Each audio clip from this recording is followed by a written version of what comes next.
அனைத்து தமிழ் இல்லத்தரசிகளுக்கும் வணக்கம். நான் உங்கள் கௌரி. இது வரைக்கும் கௌரிஸ் கிச்சனுக்கு சப்ஸ்கிரைப் பண்ணாதவங்க கீழே இருக்க சப்ஸ்கிரைப் பட்டனை கிளிக் பண்ணி சப்ஸ்கிரைப் பண்ணுங்கள். கூடவே பெல் பட்டனையும் கிளிக் பண்ணுங்கள். புது புது வீடியோஸ் உங்களுக்காக காத்துக்கிட்டு இருக்கு. வாங்க இன்னைக்கு உண்டான ரெசிபியை பார்க்கலாம். இன்றைக்கி பாரம்பரிய மீன் குழம்பு எப்படி செய்கிறதுன்னு உங்களுக்கு சொல்ல போகிறேன். தென் நம்ம சேனலோட எல்லா ஃப்ரெண்ட்ஸுக்கும் சாரி, ஏன்னா லாஸ்ட் 1 மந்த்தாக நான் எந்த வீடியோவுமே ப்ரொடியூஸ் பண்ணல because of the university exam. So இது திருப்பியும் நடக்காது. சாரி. வாங்க இன்றைக்கி ரெசிபியை பார்க்கலாம். இன்றைக்கி ஃபிஷ் கறி பண்ணுறதுக்கு மசாலா நம்ம ரெடி பண்ணணும். அந்த மசாலா ரெடி பண்ணுறதுக்கு நான் என்னென்ன எடுத்திருக்கேன்னா 200 கிராம் சின்ன வெங்காயம், 4 பல்லு பூண்டு, அதுக்கப்புறம் 4 சீனி மிளகாய் எடுத்திருக்கேன். இது கொஞ்சம் காரமாக இருக்கும். அதுக்கப்புறம் மிளகு, சீரகம், இது மட்டும் நீங்கள் போட்டு நல்லா வணக்கிட்டு நான் வந்து பேக்கெட் மல்லித்தூள் சேர்த்துருக்கேன். 3 டீஸ்பூன் சேர்த்துருக்கேன். நீங்கள் தனியாக வறுத்து சேர்த்தனாலும் ஓகே. ஸோ இதையெல்லாம் சேர்த்து நீங்கள் நல்லா ஆயிலில் நல்லா ஃப்ரை பண்ணி ஆற வச்சுக்கோங்க. சரிங்களா?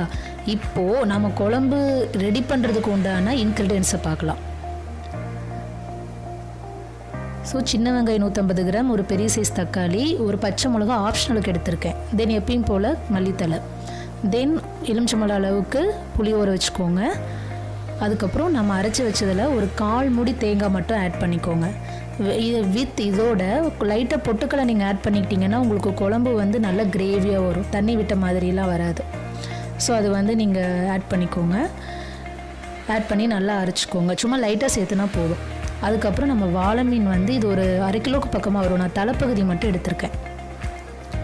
தென் நம்ம இந்த மிக்சிங்கை வந்து நல்லா அரைச்சி வச்சுக்கிறோம்.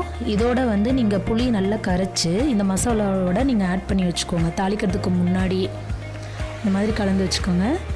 தென் அதுக்கப்புறம் நம்ம ப்ரிப்ரேஷன் பண்ண போகிறோம். ஸோ ஆயில் ஊற்றிட்டு கடுகு போட்டுட்டு நம்ம எடுத்துருக்க இன்க்ரீடியன்ட்ஸ் அந்த வெங்காயம், பச்சை மிளகா, தக்காளி எல்லாத்தையும் 1 by 1 ஆட் பண்ணி நல்லா வணக்கிக்கோங்க.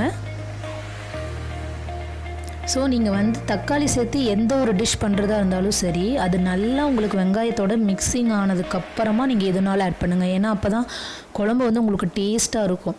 இல்லைனா தக்காளி வந்து உங்களுக்கு திப்பியாகவே இருக்கும் குழம்புல, அந்த டேஸ்ட் உங்களுக்கு வராது. ஸோ ஓரளவுக்கு நல்லா ஒரு கிரேவி டைப்புக்கு வந்தோடனேயுமே நான் அதுக்கப்புறம் எதுனாலும் நீங்கள் ஆட் பண்ணுங்க. பாருங்கள், இப்போ தக்காளி நல்லா வணங்கிடுச்சு.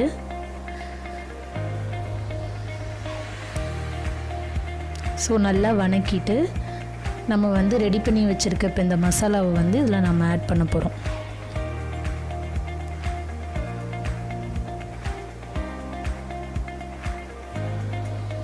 இதுலேயே வந்து இப்போயே இது ஆட் பண்ணும்போதே நீங்கள் தேவையான அளவு தண்ணி கலந்து நீங்கள் வேணுங்கிற குழம்பு லெவலுக்கு வந்து நீங்கள் ஊற்றி வச்சுக்கோங்க. நான் வந்து கிரேவி டைப்புக்கு வேணுங்கிறதுனால தண்ணி கொஞ்சம் கம்மியாக சேர்த்துருக்கேன். உங்களுக்கு வந்து தேவையான அளவுக்கு நீங்கள் சேர்த்திக்கோங்க. அப்புறம் இதுக்கு தேவையான உப்பு போட்டுட்டு மூடியில் வைக்க வேண்டாம், நல்லா கொதிக்க விடுங்க. பாருங்கள், குழம்பு நல்லா கொதிக்குது. சுற்றியும் பாருங்கள், இந்த மாதிரி பிரிஞ்சு வரும். அந்த டைமில் நீங்கள் என்ன பண்ணணும்னா அடுப்பு சிம்மில் வச்சிடணும். சிம்மில் வச்சுட்டு குழம்பை வந்து நல்லா பச்சை வாசம் போகிற அளவுக்கு நீங்கள் நல்லா கொதிக்க விட்டிங்கன்னா இந்த மாதிரி கிரேவியாக திரண்டு வரும் குழம்பு. இந்த டைமில் தான் நம்ம வந்து ஃபிஷ்ஷை ஆட் பண்ணணும். ஸோ நான் ஃபிஷ்ஷை வந்து 1 by 1 ஆட் பண்ணுறேன்.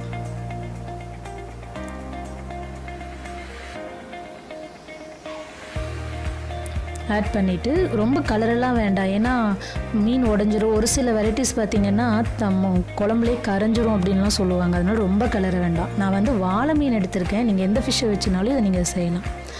ஸோ இப்போ ஃபிஷ் கறி ரெடி ஆகிடுச்சு.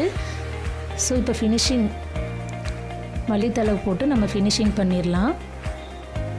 ஸோ இதில் ஒரு சிலர் கரம் மசாலா, அந்த மசாலா எல்லாம் சேர்த்துவாங்க. இதெல்லாம் நம்ம எதுவுமே சேர்த்த வேணாங்க. சிம்பிள் இன்க்ரீடியன்ஸை வச்சு நீங்கள் சிம்பிளாக இதை பண்ணலாம். இந்த ரெசிபி பிடிச்சிருக்கும்னு நினைக்கிறேன். நீங்கள் கண்டிப்பாக பண்ணி பாருங்கள். உங்கள் கமெண்ட்ஸ் எனக்கு சொல்லுங்கள். I'm waiting for your comment. Then இந்த ரெசிபி உங்களுக்கு பிடிச்சிருந்தா சேனலை சப்ஸ்கிரைப் பண்ணுங்கள், லைக் பண்ணுங்கள், ஷேர் பண்ணுங்கள். மீண்டும் ஒரு புது வீடியோவோடு உங்களை நான் மீட் பண்ணுறேன். தென் உங்களிடமிருந்து விடைபெறுவது உங்கள் Gowri from Gowri's kitchen. Thank you for watching.